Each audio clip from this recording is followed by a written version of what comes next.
No niin, viime viikolla me saatiinkin tää hyvään malliin tää sorvi.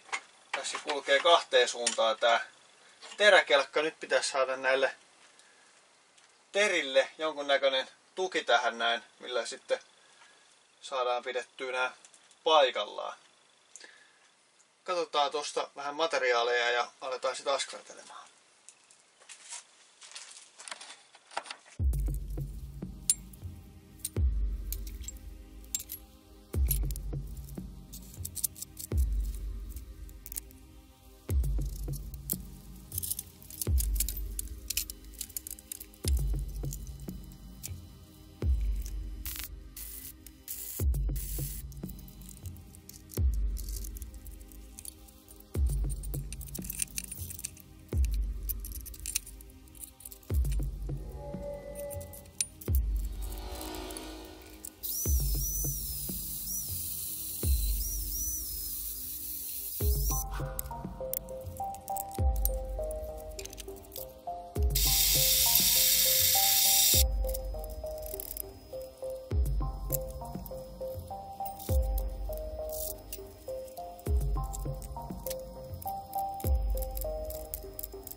Noin. Siinä meillä olisi tämä meidän sorvi suurin piirtein nyt lastuomiskunnossa.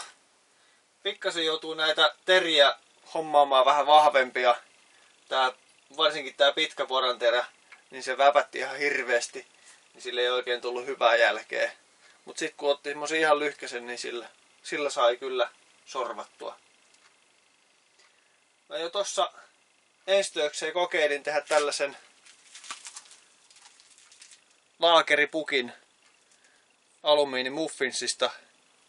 Tää on periaatteessa kaljatölkeistä sulatettu alumiiniklöntti ja sitten siitä tehty tämmönen valettu muffins ja sit sorvasin tällaisen palikan. Mut me tullaan näkemään tätä sorvia varmasti jatkossakin meidän tässä videoilla. Jos haluat tukea mun kanavan toimintaa, että me saadaan tehtyä lisää tällaisia siistejä projekteja, niin tuossa alapuolella on linkki mun oheistuotekauppaan. Siellä on tällaisia teepaitoja ja niitä kahvilusikoita sekä tarroja. Niin käykäähän kurkkaamassa ja me nähdään ensi viikolla. Katsotaan mitä uutta silloin keksitään. Se on moro.